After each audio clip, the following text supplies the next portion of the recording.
오늘 우리에게 주신 하나님의 말씀 이사야 19장 16절에서 25절 말씀,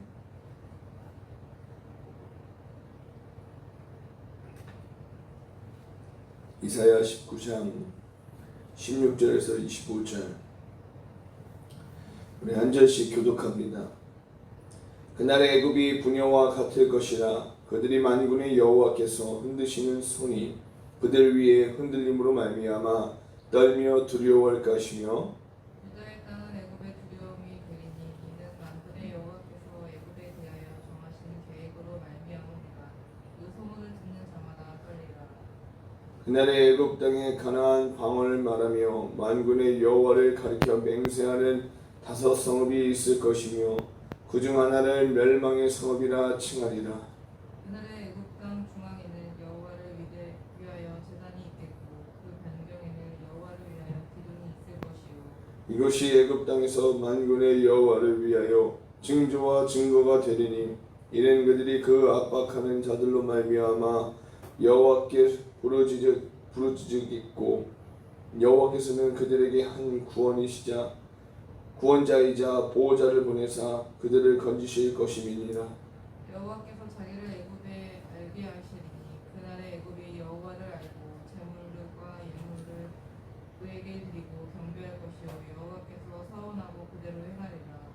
여호와께서 애굽을 치실지라도 치시고는 고치실 것이므로 그들이 여호와께로 돌아올 것이나 여호와께서 그들의 간구함을 들으시고 그들을 고쳐 주시리라. 그날의 애굽에서 아수르로 통하는 대로가 있어 아수르 사람은 애굽으로 가겠고 애굽 사람은 아수르로 갈 것이며 애굽 사람이 아수르 사람에게 함께 경배하리라. 그날에 이스라엘이 애굽 및 아수르와 더불어 셋이 세계 중에 복이 되리니 이는 만군의 여호와께서 복 주시며 이르시되 내 백성 애굽이여 내 손으로 지은 아수르여 나의 기업 이스라엘이여 복이 있을지어다 하실 것임이라. 아멘. 할렐루야. 여러분, 우리는 살면서 두려움이라는 감정을 자주 경험합니다. 때로는 시험 결과 발표 앞에서, 때로는 건강 검진 결과를 기다릴 때, 또 가족의 앞날을 생각할 때도 두려움이 밀려오죠. 두려움은 마치 그림자와 같아서 아무리 내쫓으려고 해도 상황이 바뀌지 않으면 늘 따라다니는 것처럼 느껴집니다. 그런데 여러분, 두려움이 꼭 나쁜 것만은 아닙니다. 아이가 길을 건널 때 차가 다가오는 것을 보고 두려워 멈추는 것은 생명을 살리는 두려움입니다. 그리고 환자가 건강을 잃을까 두려워서 건강을 관리하는 것은 회복의 시작이 되기도 하죠. 문제는 그 두려움이 우리를 어디로 이끄느냐라는 것입니다. 사람을 두려워하면 우리는 위축되고 세상을 두려워하면 절망하지만 하나님을 두려워하면 그 두려움이 복으로 바뀐다라는 것을 믿으시길 바랍니다. 그래서 오늘 본문에서 애굽이 바로 그 길을 걷는다라는 거죠. 역사 속에서 애굽은 늘 강대국이었고 주변 나라들을 압도하는 힘을 가졌습니다. 그런데 여호와께서 손을 드시자 그 강대한 나라가 여자같이 두려워 떨며 이렇게 무너져 내립니다. 강한 나라가 하루아침에 약해지는 것이죠. 그런데 거기서 끝나지 않습니다. 그 두려움이 결국 하나님을 향한 경외로 바뀌고 이 애굽은 여호와를 경외하는 성읍들을 세우게 됩니다. 마치 우리 삶도 닮아 있습니다. 우리는 위기 앞에서 두려움에 사로잡히지만 그 두려움이 하나님께로 향할 때 오히려 새로운 믿음의 길이 열린다라는 거예요. 그래서 성경은 이 두려움을 단순히 어떻게 피해야 할 감정이 아니라 하나님을 만나는 문이 될 수 있다라고 그렇게 말씀하고 있어요. 여러분, 혹시 지금 삶 속에서 두려움 때문에 마음이 무겁습니까? 오늘 이 본문은 우리에게 말하고 있는 것입니다. 만군의 여호와를 두려워할 때 그 두려움이 복으로 바뀐다. 할렐루야. 하나님께서 두려움을 통해 우리를 새 길로 이끄시는 은혜를 경험하시기를 바랍니다. 그래서 본문 16절의 말씀해 보십시오. 그날의 애굽이 부녀와 같을 것이라. 그들이 만군의 여호와께서 흔드시는 손이 그들 위에 흔들림으로 말미암아 떨며 두려워할 것이며 라고 이렇게 말씀하고 있어요. 애굽은 고대 근동 세계에서 가장 강한 제국 중 하나였어요. 나일강의 풍요와 군사적인 힘을 가지고 있었고 경제적인 부강함으로 다른 나라들을 지배하던 그런 나라였죠. 그런데 하나님의 그 손을 드시사 그 강대국이 어떻게 되죠? 부녀와 같이 두려워 떤다라고 표현하고 있어요. 이는 단순히 성별을 비하하는 표현이 아니라 힘을 과시하던 나라가 하루아침에 무력하고 연약하게 된다라는 뜻이에요. 그래서 17절에는 더 구체적으로 이야기합니다. 유다의 땅은 애굽의 두려움이 되리니 라고 말하죠. 하나님께서 역사하셔서 이 작은 나라 이 유다조차도 애굽에게는 두려움의 대상이 된다는 겁니다. 즉 하나님께서 일하실 때 힘의 논리가 무너지고 인간의 계산이 뒤집히는 상황이 일어나는 것입니다. 여러분 오늘날에도 마찬가지죠. 경제가 탄탄해 보이는 나라가 하루아침에 금융 위기를 맞고 군사력이 강한 나라가 예상치 못한 약적으로 흔들리기도 합니다. 여러분 우리가 코로나19 팬데믹 때 기억하시죠? 전 세계에서 가장 강력하다고 자부하던 나라들이 보이지 않는 바이러스 앞에서 속수무책으로 무너졌어요. 마스크 하나, 백신 하나 제대로 구하지 못해 허둥대는 모습이 애굽의 모습과 다르지 않았다는 겁니다. 결국 인간의 힘은 하나님 앞에서 한순간에 무너질 수 있다는 것을 보여주고 있다는 사실이에요. 그러므로 우리가 붙잡아야 할 것은 두려움 자체가 아니라 그 두려움을 하나님께로 가져가는 것이다라는 겁니다. 사람을 두려워하는 순간 우리는 종이 되지만 하나님을 두려워하는 순간 우리는 자유하게 된다는 사실이에요. 잠언 1장 7절 말씀 여호와를 경외하는 것이 지식의 근본이거늘이라고 말하죠. 세상의 지혜, 세상의 힘보다 먼저 필요한 것은 하나님을 경외하는 마음인 줄 믿으시길 바랍니다. 혹시 지금 여러분의 삶에도 두려움이 있으십니까? 건강 때문에 두렵고 자녀의 앞날 때문에 두렵고 내일의 경제 상황 때문에 두렵습니까? 그렇다면 그 두려움을 하나님 앞에 가져가시기를 바랍니다. 그때 두려움은 절망이 아니라 하나님을 만나는 문이 될 줄 믿습니다. 그래서 본문 18절에 보시면 놀라운 예언들이 나오고 있어요. 그날의 애굽 땅의 가나안 방언을 말하며 만군의 여호와를 가리켜 맹세하는 이라고 이야기하죠. 애굽이 지금 하나님을 예배하는 나라가 된다라는 말씀이에요. 이것은 당시로서는 상상조차 할 수 없는 일이었어요. 애굽은 이스라엘을 종살이 시키고 늘 전쟁으로 괴롭히던 나라였습니다. 그런데 하나님께서 친히 역사하시니까 애굽이 하나님을 인정하고 그분의 이름으로 맹세하게 된다는 거지요. 그래서 19절 20절 말씀은 더 구체적입니다. 애굽의 중심부에 하나님을 위한 제단을 세우고 경계선에 주님을 위한 기둥이 세워집니다. 이것은 하나님을 향한 믿음의 고백이며 예배 회복을 의미하고 있어요. 단순히 종교 건축물이 세워진다는 뜻이 아니라 애굽 백성이 하나님께 마음을 돌이켜 여호와를 섬기게 된다는 상징적인 의미다라는 거예요. 그리고 22절은 이렇게 말하죠. 애굽 여호와께서 애굽을 치실지라도 치시고는 고치실 것이므로라고 이야기합니다. 하나님은 징계를 내리시지만 동시에 회복과 치유를 약속하신다라는 사실이 여러분 이것이 복음의 능력 아닙니까? 하나님은 심판하시는 분만이 아니라 돌이키는 자를 고치시고 회복하시는 분이시다라는 사실입니다. 우리 인생에도 이런 경험이 있지 않습니까? 실패와 아픔, 징계와 눈물이 있었지만 그것을 통해 하나님 앞에 무릎 꿇을 때 다시 일어나게 하시는 은혜를 누린 경험 말입니다.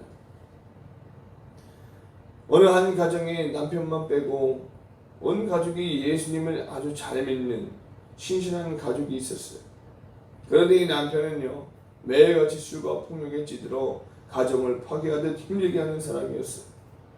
그런데 어느 날 큰 사고로 병원에 실려가게 되었고 의사가 이렇게 말하는 거 아닙니까? 살 가망이 없습니다 라고 말했을 때, 그런데 놀라운 것은 그 죽음의 문턱에서, 혼수 상태에서 정말로 놀랍게도 기적적인 일이 일어난 거예요. 그 남편이 주님을 만나게 된 겁니다. 하나님의 놀라운 은혜죠. 그래서 그는 다시 정말로 놀라운 기적으로 조금씩 회복하기 시작했고 다시 눈을 뜨게 됐습니다. 그리고 어떻게 됐느냐? 정말로 술을 끊고 모든 것을, 그의 삶이 달라지기 시작한 거예요. 그리고 가정을 회복했습니다. 그리고 지금은 누구보다도 뜨겁게 예배하는 사람이 되었다는 거죠. 애굽이 하나님을 예배하는 나라로 바뀐 것처럼 한 인생이 하나님을 만나면 완전히 새로워진다는 사실이에요. 사랑하는 여러분, 이 말씀은 오늘 우리에게도 동일하게 주어집니다. 내 삶에 애굽과 같은 영역이 있지 않습니까? 하나님을 대적하고 하나님 없이 살아가던 영역 말입니다. 그러나 그곳에도 하나님은 제단을 세우시고 주님의 이름을 선포하게 하신다는 것이죠. 하나님은 우리를 무너뜨리려는 것이 아니라 치유하시고 회복하시려는 사실을 우리는 지금 말해야 될 줄 믿습니다. 그러므로 혹시 지금 징계와 아픔 속에 계신 분들이 있다면 낙심하지 마시기를 바랍니다. 하나님은 그 과정을 통해서 우리를 다시 예배자로 세우신다는 거예요. 애굽이 하나님을 예배한 것처럼 우리 삶도 예배로 바뀌게 될 줄 믿습니다. 그리고 오늘 말씀의 마지막 부분을 보시면 참으로 놀라운 그림이 등장합니다. 23절의 말씀에 그날에 애굽에서 아수르로 통하는 대로가 있어 아수르 사람은 애굽으로 가겠고 애굽 사람은 아수르로 갈 것이며 애굽 사람이 아수르 사람과 함께 경배하리라 라고 말하고 있어요. 여러분, 당시 애굽과 아수르는요 강대국이었고 이스라엘을 괴롭히던 대표적인 대적들이었어요. 그리고 서로도 원수였고 이스라엘의 입장에서는 늘 두려움의 대상이었죠. 그런데 하나님께서 하시는 말씀은 그들이 이제 대로를 따라 서로 오가며 함께 예배하는 날이 온다라는 거예요. 원수가 친구가 되고 함께 하나님을 섬기는 동역자가 되는 놀라운 변화입니다. 그런데 24절은 더 놀랍습니다. 그날에 이스라엘이 애굽 및 아수르와 더불어 셋이 세계 중에 복이 되리니 라고 이야기하죠. 하나님은 이스라엘만 구원하시는 것이 아니라 원수였던 나라들까지도 포함하여서 함께 하나님의 백성으로 세우시겠다라는 거예요. 그리고 25절에 이렇게 선포합니다. 내 백성 애굽이요 내 손으로 지은 아수르요 나의 기업 이스라엘이요 라고 이 말씀합니다. 이 말씀은 충격적입니다. 하나님께서 애굽과 아수르를 내 백성, 내 손으로 지은 자라고 부르시는 겁니다. 단순히 이스라엘만이 아니라 모든 민족을 구원하시려는 하나님의 원대한 계획이 드러나게 된다는 거죠. 여러분, 이것이 바로 복음의 비밀이에요. 예수 그리스도 안에서 모든 민족이 하나 되는 것, 원수된 자가 화목하게 되는 것, 차별 없이 하나님의 백성이 되는 것을 말하고 있어요. 에베소서 2장 14절을 이렇게 말합니다. 그는 우리의 화평이신지라 둘로 하나를 만드사 원수된 것 곧 중간에 막힌 담을 자기 육체로 허시고 라고 말하죠. 예수님이 십자가로 막힌 담을 허시고 유대인과 이방인을 하나 되게 하셨다라는 것이죠. 오늘 우리의 현실에도 막힌 담이 얼마나 많습니까? 나라와 나라 사이의 전쟁, 민족 간의 갈등, 이념과 세대 차이, 심지어 가정 안에서도 부부와 자녀 사이에 막힌 벽이 있어요. 그러나 하나님은 여전히 말씀하세요. 내 백성 애굽이여 내 손으로 지은 아수르요. 원수 같았던 존재를 내 백성으로 불러주시는 하나님의 은혜가 지금도 역사한다라는 사실입니다. 여러분, 독일과 프랑스는 오랫동안 전쟁을 거듭했던 원수 나라였어요. 그러나 2차 세계대전 후 양국은 화해의 길을 걷기 시작했고 결국 유럽연합 EU를 만드는 초석을 함께 놓았다는 거죠. 지금은 가장 가까운 우방국이 되었습니다. 원수였던 나라가 하나 되는 역사, 이것이 바로 하나님께서 이루시는 화해의 그림이 아닐까요? 사랑하는 성도 여러분, 오늘 우리의 삶에도 하나님께서 막힌 담을 허물고 화해하게 하실 줄 믿습니다. 복음은 성도를 하나 되게 하고 교회를 하나 되게 하고 가정을 하나 되게 합니다.